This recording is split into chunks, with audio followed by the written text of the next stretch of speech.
happens at the beginning of videos, and I just don't. It just baffles me.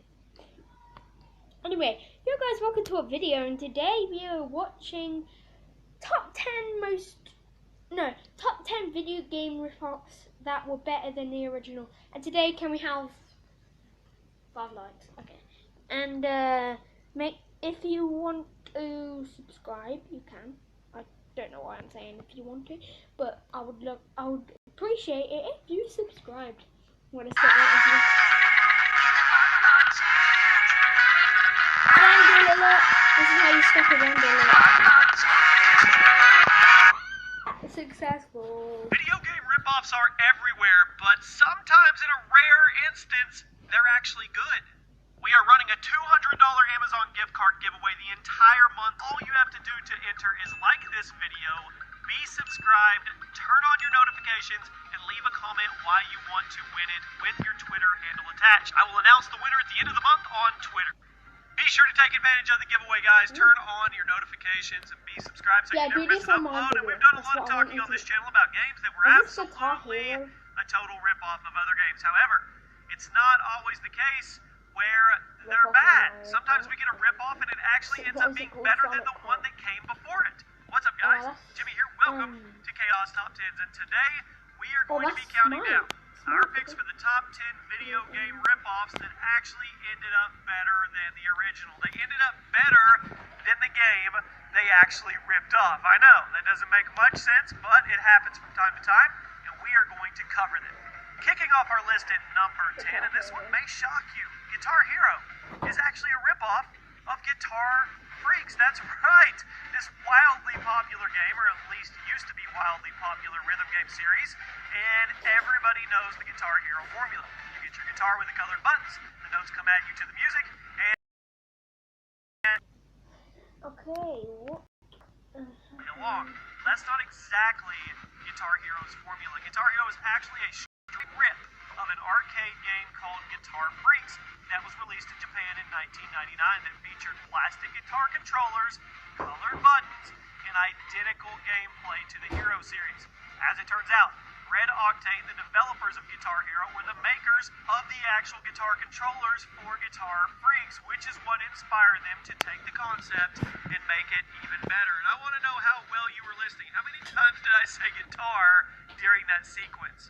Sticking with the music theme, Rock Band, ripoff of Guitar Hero, and the topic of rhythm games and making them better. Next up, we have Rock Band, which is a straight-up ripoff of Guitar Hero, which is a straight-up ripoff of Guitar Freaks. After the release of GH2, the teams involved with the series split. Half of them started developing on Guitar Hero 3, and the other half went to EA and started their own studio called Harmonix. And yes, they started development on Rock Band. It was just Guitar Hero, but with more instruments. As opposed to the over-the-top and cartoony style of the original Guitar Hero, Rock Band went with a more realistic approach. But drew many, many people into it. So while you may have your own opinion on which one is better, Guitar Hero or Rock Band, now you know that they're both absolute rip-offs of Guitar Freaks and each other. It's like this big, rip-off circle, if you will. But I want to know in the comment section, which one did it better, Rock Band or Guitar Hero? With the success of Mortal Kombat, it's obvious that other games would try to emulate it. And at number 8, we have Killer Instinct. And the Killer Instinct series has been going for a while, with the first game being released all the way back in 1994. However, as the series progressed, it started to look more and more like Mortal Kombat, which makes sense because the original publisher of the series was Midway Games, who was also publishing MK at the time. But as the series went on, every new installment looked a little more like MK until the 2013 release of the series reboot, simply titled Killer Instinct. This new game was awesome, and is still played competitively, but you cannot deny how much it looks like MK9 and MKX. While I understand that a lot of 2D fighters look similar just due to the nature of the genre, you gotta admit that Killer Instinct is cutting it pretty close with NetherRealms and Mortal Kombat. This one is obvious, but this game was still awesome. Saints Row is a direct ripoff of Grand Theft Auto. Now, Saints Row has since started to branch out and make a name for itself as a series. It started off as a 100% rip of GTA, and in many ways it still is one. An open world crime game where you can do whatever you want in fictional recreations of real locations. Does that sound familiar? In recent installments, Saints Row has started to be more of an over-the-top version of GTA. That's kind of their style. That's what they're going for to be their marker, but it's still pretty obvious. If there was no GTA, there would not have been a Saints Row. Okay, love Angry Birds or hate Angry Birds, it's pretty addicting, okay? And did you know that it was a ripoff? It ripped off a game called Crush the Castle, and the Angry Birds formula is nowhere near original. In fact, it's one of the most blatant ripoffs that I've ever seen. Crush the Castle was released almost a full year before Angry Birds, and it was pretty much everything that the mobile game does.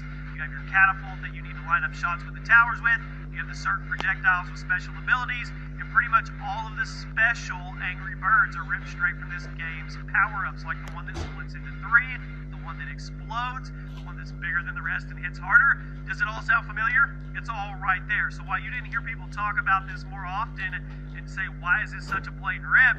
It's because Angry Birds was a better game, and they marketed it better, but all they did was take Angry Little Birds and replace them with the power-ups from Crush the Castle. So it's better, but it was still a ripoff.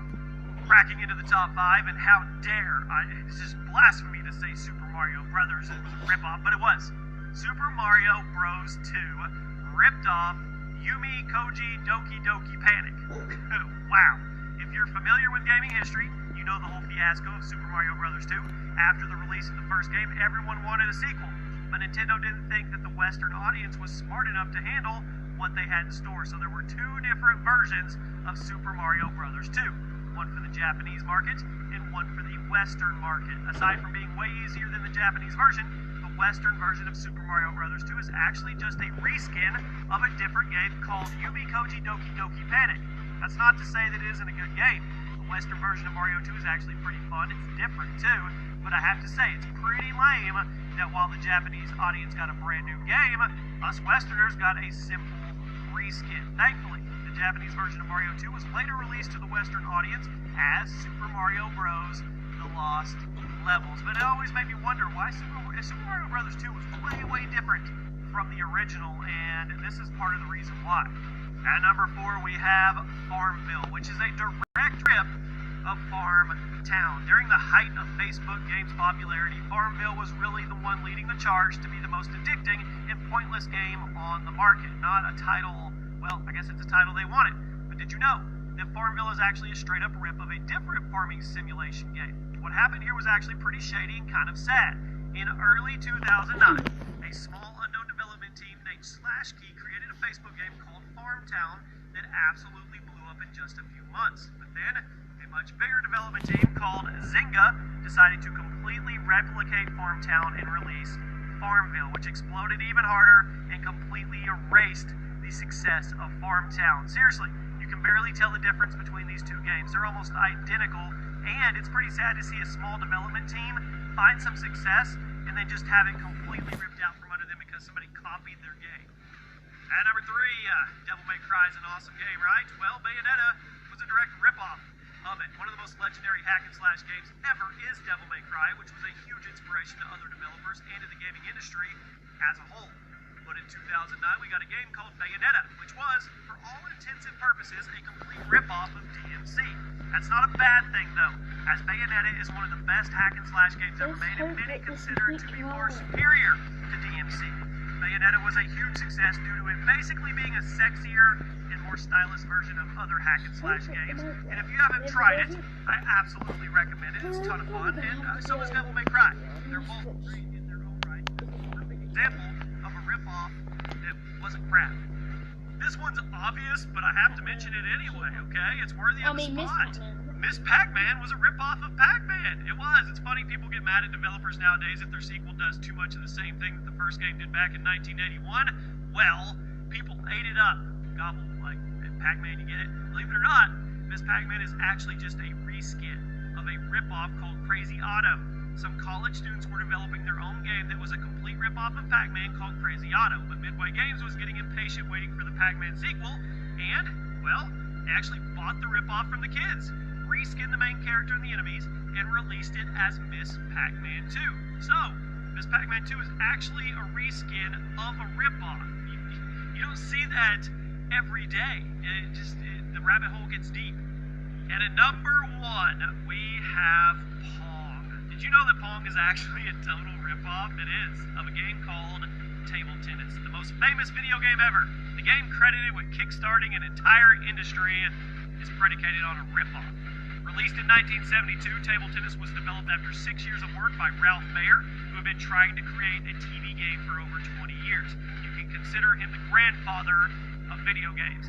Table tennis was fun, as you had to have 2 paddles and a ball that you tried to bounce past your opponent. But later that year, Atari released Pong after being inspired by table tennis, and I use the word inspired very loosely. The rest is history, as Pong was a massive success, much more than table tennis could have ever been, and this started the growth of the industry that we all know and love today, and that I make top 10 videos about. So now you know what many consider to be the world's first real video game is also the world's first ripoff. What are your thoughts on that? And there you have it, my friends. Those are 10 video game ripoffs that were actually better. But at the end of this video, I hope you enjoyed, and I'll see you later. Boys! We're still recording.